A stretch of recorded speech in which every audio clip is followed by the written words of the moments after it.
भारत और चीन का संबंध ये कोई आज का नहीं है। दोनों पुरातन संस्कृति है, पुरातन सिविलाइजेशन है और मॉडर्न वर्ल्ड में भी अपनी उनकी भूमिका है। आप अगर पुराने रिकॉर्ड देखेंगे, सदियों तक चीन और भारत एक-दूसरे से सीखते रहे हैं और दोनों मिलकर के दुनिया की भलाई के लिए कोई न कोई कंट्रीब्यूट करते रहे। ग्लोबल क पुराने जो रिकॉर्ड्स हैं कहते हैं कि दुनिया का जो जीडीपी का था, उसका 50% से ज़्यादा अकेले भारत और चीन का हुआ करता था। इतना बड़ा कंट्रीब्यूशन भारत का रहा।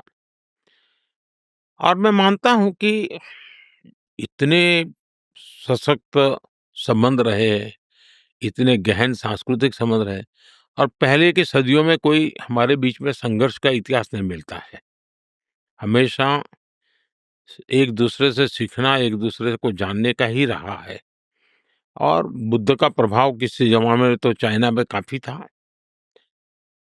और वो यहीं से ही वो विचार गया था। हम भविष्य में भी इन संबंधों को ऐसे ही मजबूत रहना चाहिए, कंटिन्यू रहना चाहिए। ये हमारा ह जहाँ तक डिफरेंसेस तो होते हैं, 2 पड़ोसी देश होते हैं तो कुछ न कुछ तो होता है।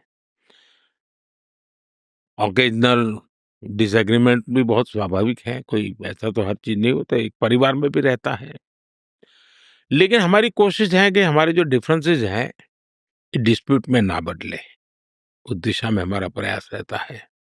उसी प्रकार से हम डिस्कॉर्ड नहीं, डायलॉग इसी पर बात कर बल देते हैं।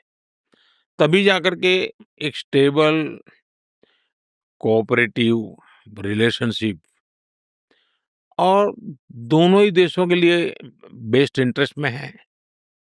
ये सीख है कि हमारा सीमा विवाद चलता रहता है।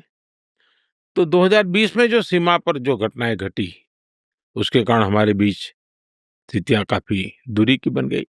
लेकिन अभी राष्ट्रपति शी के साथ मेरा मिलना हुआ, उसके बाद सीमा पर जो चीज़ें थी उसमें अब नॉर्मल से आ चुकी हैं। 2020 के पहले की स्थिति में हम लोग अब काम कर रहे हैं।